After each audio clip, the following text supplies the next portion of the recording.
Background apps close చేస్తే battery ఆదా అవుతుందనేది అపోహ.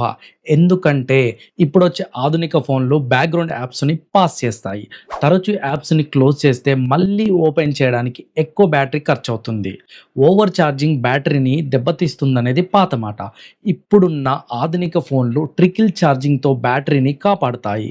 బ్యాటరీ ఒకవేళ 100% సమీపిస్తే నెమ్మదిగా ఛార్జ్ అవుతుంది మరియు డిశ్చార్జ్ రేట్‌తో సమతుల్యం చేస్తుంది కూడా.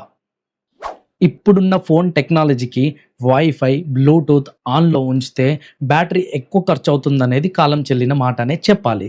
వైఫై, బ్లూటూత్ ఆఫ్ చేస్తే కొద్దిగా బ్యాటరీ ఆదా అవుతుంది, కానీ పెద్ద తేడా ఉండదు. బ్యాటరీ 20% కన్నా తగ్గకుండా ఉన్నప్పుడే ఛార్జ్ చేయడం ఉత్తమం. బ్యాటరీ 0 నుంచి ఛార్జ్‌కి ఎక్కువ శక్తి అవసరం అవుతుంది. చాలా ఫోన్లు యూఎస్‌బీ పవర్ డెలివరీని సపోర్ట్ చేస్తున్నాయి. సో, నాణ్యమైన థర్డ్ పార్టీ చార్జర్లు వాడితే బ్యాటరీ దెబ్బతినే ప్రమాదం లేదు. నాసి రకం థర్డ్ పార్టీ చార్జర్లు ఫోన్ బ్యాటరీని దెబ్బతీసే అవకాశం మాత్రం ఉంది. Thanks for watching. మరెన్నో ఫ్యాక్ట్స్ కోసం మా ఛానెల్‌ని ఫాలో అవ్వడం మర్చిపోకండి. జై హింద్.